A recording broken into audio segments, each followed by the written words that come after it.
Yo, what's going on, guys? Crispy Flakes here. So, Klay Thompson has officially joined the Dallas Mavericks. And as we talk about this video, I am going to partake in my favorite flavored Dorito. I like to call it Dallas Mavericks defense or barbecue.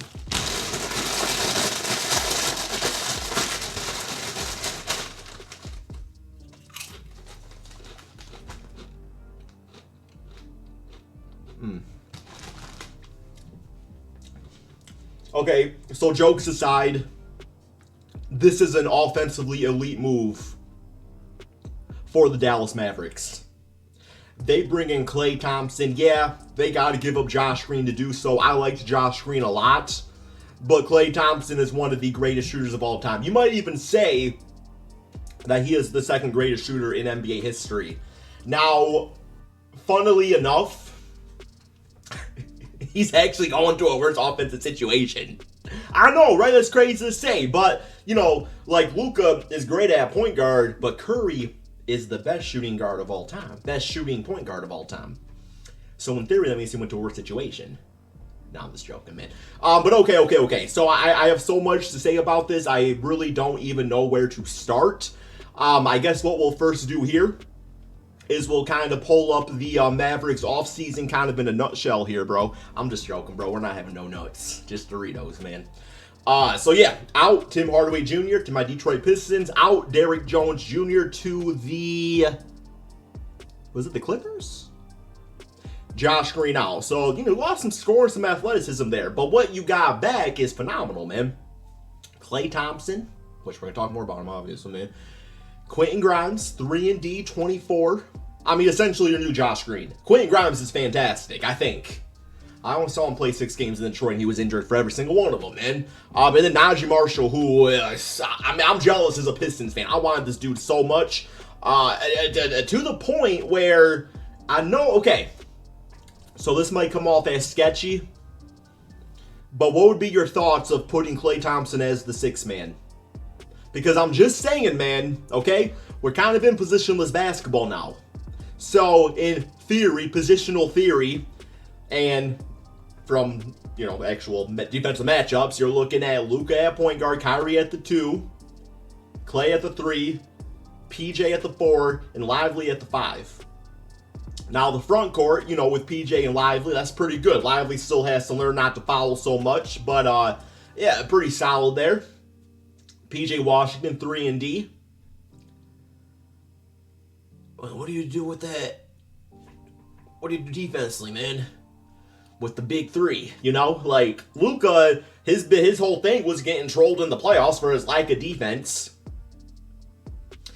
Klay Thompson, yeah, he's been playing small forward the past 2 years, but also at the same time, he's 34.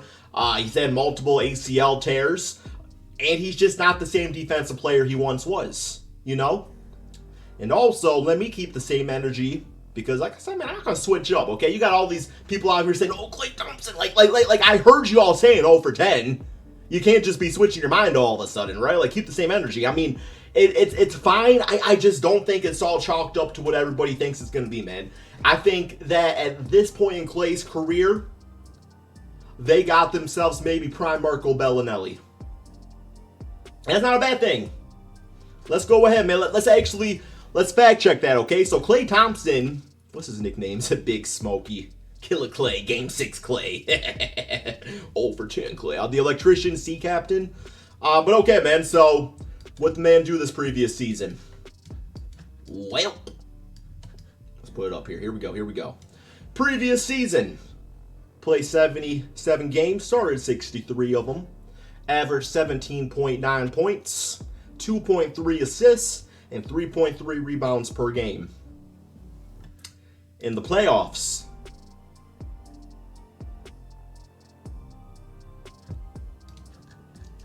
so let's go ahead, man.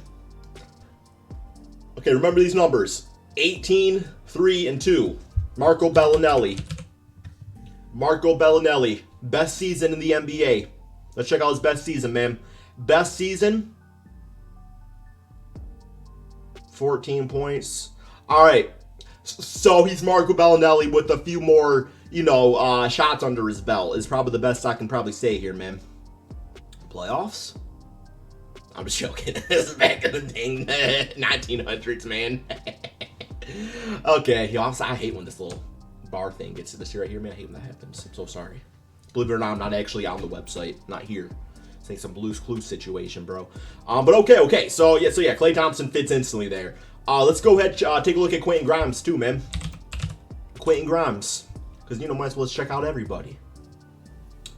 Quentin Grimes, like I said, didn't really see a lot of them, so maybe this might be a case where per 36 is a better indicator to look at least for like potential if he was playing, quite a few minutes. Not a huge per 36 guys, but that looks about right. 13 points, few rebounds, few assists, some solid defense. Yeah, I think Quentin Grimes is gonna fit in really nicely for this team here, man. But Najee Marshall, that's where it's at.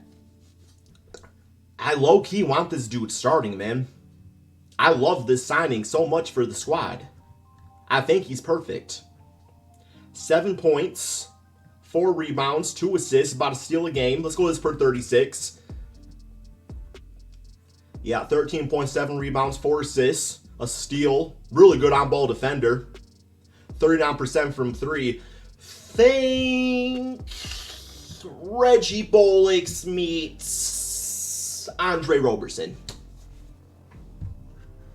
I guess. Yeah, that ain't bad. I like Najee Marshall a lot, man. All right, Dale. Oh, actually, real quick here too, Josh Green.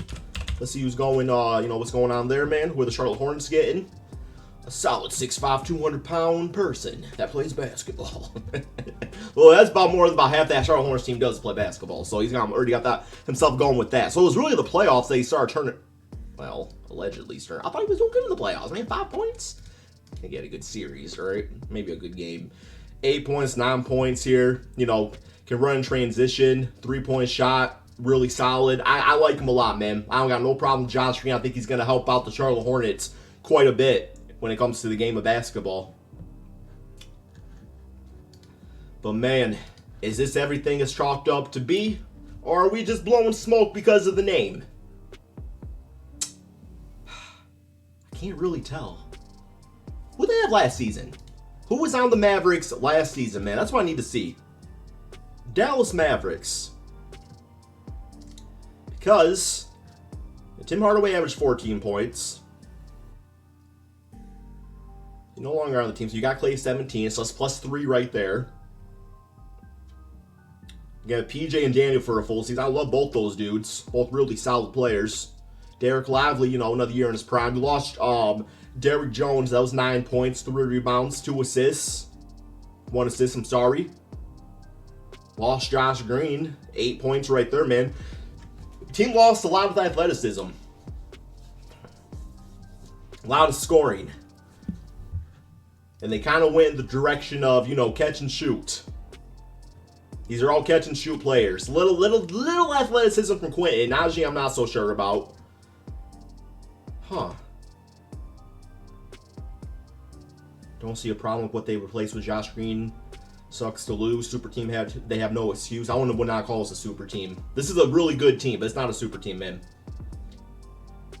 Quentin and Najee don't sound appealing to people. Oh, that's to who?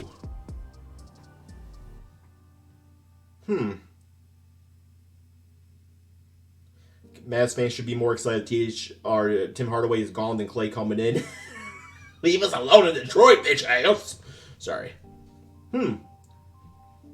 I don't really know if I got much more to say. It's fun. I just don't know if it's all what it used to be. Oh, what else we got here, man? D'Anthony Melton to the Warriors. Oh, yo, Warriors trying to get Lauri Markkanen. That ain't gonna happen. Come on, cuz. What you gonna get for Lauri? Draymond Green? You think the Jazz want Draymond Green? Plus, he's a white guy. Yeah, give him a white guy for trading to the Jazz, man. Maybe Pod for Lauri Markkanen, man. That's probably the trade we're looking at. Okay, let's see if anything else happened here, though. Batum to the Clippers. Celtics majority ownership selling the team. I mean, that's the definition of selling high, right? Something I didn't do with my crypto investments. Derek White 4-year deal. Okay, nice. yeah, we got everything covered here, man. I also did a video earlier talking about the rest of day one free agency, so it's kind of like a part two. That's all we have. Dallas Mavericks, I do not mean to rain on your parade by any stretch of the imagination. I think it's a really good pickup.